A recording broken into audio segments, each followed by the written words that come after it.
to Cassava Matters. Our journey into the world of cassava varieties continues today with two interesting varieties, Farmer's Pride and Fine Face.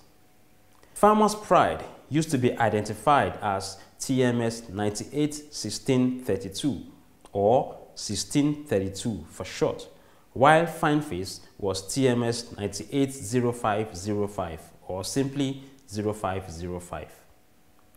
What is the pride in Farmer's Pride? And how beautiful would a cassava crop be to be called Fine Face? Let us join Peter Eluebe, the International Trials Manager of the RITA Cassava Breeding Unit, for those details.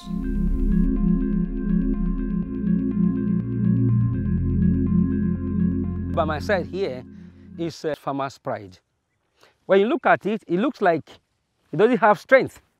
All these are also from pencil stems. Look like it doesn't have strength. It's not growing as big as TME419, and it grows as big as Dixon. But yet, when you do the harvest at the time it's matured, you have very good root yield. And then the dry matter is also very high. So it's among the preferred varieties by farmers and by processors. So when you look at it, it looks like what is coming out of it on the body is lithium. At the end, by the time you pull, you find out that it's full the ground. It's like a farmer telling you, like you're asking a farmer, why do you plant this? I don't look like he's sick, doesn't have power. By the time the farmers finish harvesting, say, come and see what I've done, what I've got. This is my pride in a farm. So that is why the farmer calls it Farmer's Pride.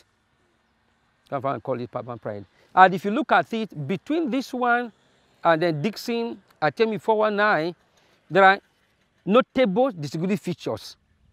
For example, the color of the PTO is green-purple, while that of 419 is green. That of Dixon is red. So this one will be a combination of red and green, green-purple. So underneath it is purely green. When you look at the top, it has a line of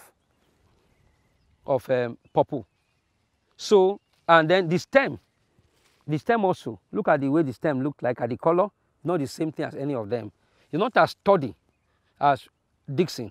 Not only that it grows as tall as 419, but yet it gives you very good material. If it branches, but the branch is not too low, if you look at this place, you see that there is a branch here. If you look at here, you see there is a branch here, apical branching. So on that branch here, and actually it has fruits already. It has fruits already. Then you have another branch here that is giving you the flowers. So it branches earlier than TME419. It doesn't branch as low as Dixon, but yet it has the feature of what you need. You want to improve on it, it's also easy because it flowers and then it sets fruits.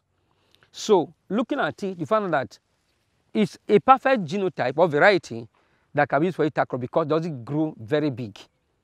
And then you can plant something in between, and then you still get yield of both. However, it's a good variety for industry. So if you are going to harvest using a mechanical harvester, you know, to clear this one is not a major problem. To pick it up is easy also. Although all the other one, like TME419 Dixon also, you also use mechanical harvester for them. It's also easy to get those one done. But this one, the stature of one of the challenges which farmers don't like so much about it, but they have learned to cope with it, is the fact that the planting materials are not always very big. But yet you can still get materials for them to plant for your next season.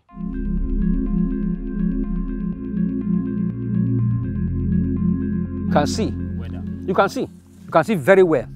This is one of the most disease resistant variety we have. No CMD on it, you can see. No CBB, and then even the CAD, you can't see much of CAD on it. So it's very good with result to disease and pests.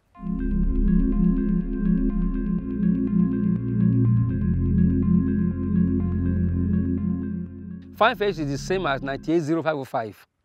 You know, I will tell you about 98 series, 96, 98 series. 980505 is also part of Dr. Dixon's work.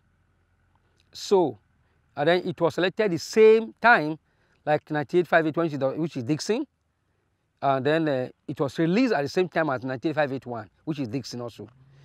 Now, the way it grows is that it has a early branching, it's an early branching type. But the beauty of it is that it matures very much earlier than the other ones. But also, if you leave it in the ground for too long, it's also not too good. But when it grows, it comes out with a very good beauty. Very beautiful when it's growing. And then when you harvest the root are also very good because the stem is white. The leaves, okay, I use the word white now, it's from kind of a silver.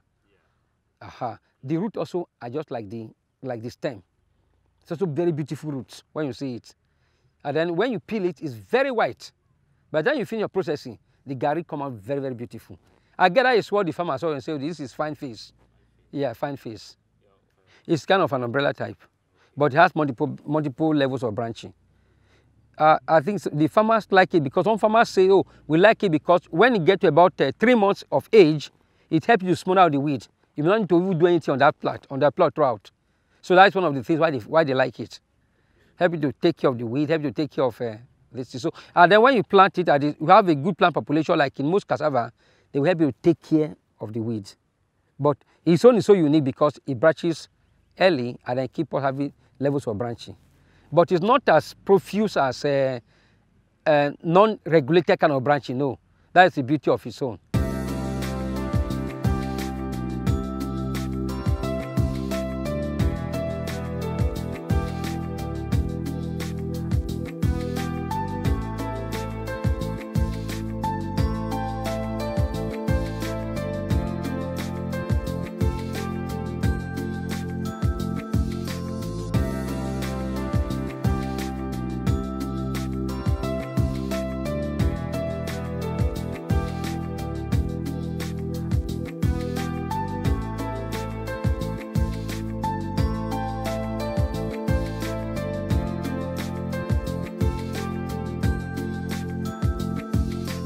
It is, however, important to note that the pride of farmer's pride and the beauty of fine face would be fully expressed on the field if cultivated with the 6 steps toolkit.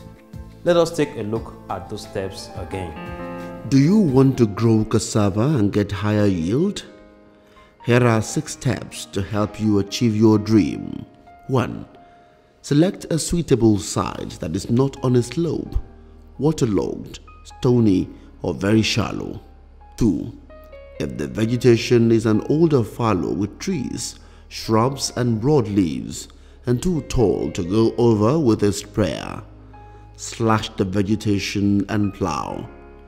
If the vegetation is a grass fallow with perennial weeds such as spear grass, guinea grass, siam weed, sensitive plant or giant potato and too tall to go over with a sprayer, slash the vegetation and wait for 2 weeks to allow the growth. 3. Apply glyphosate, for example, Roundup Turbo, Touchdown Forte, at label rate to deal with the grass regrowing from the slashed grass fallow.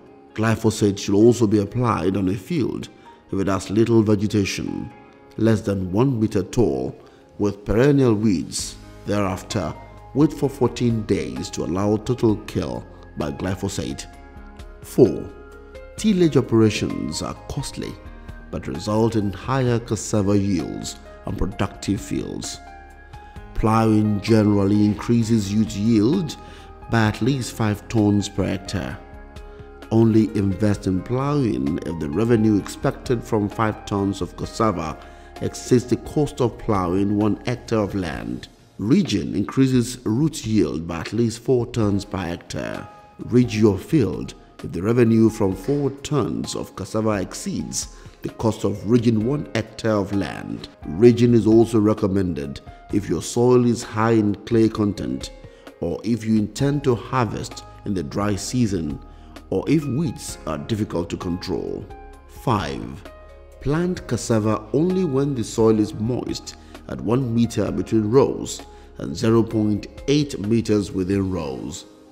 Thereafter, apply pre-emergence herbicide such as Prime Extra Gold at 4 liters per hectare or Lagon at 1.25 liters per hectare within 24 hours after planting.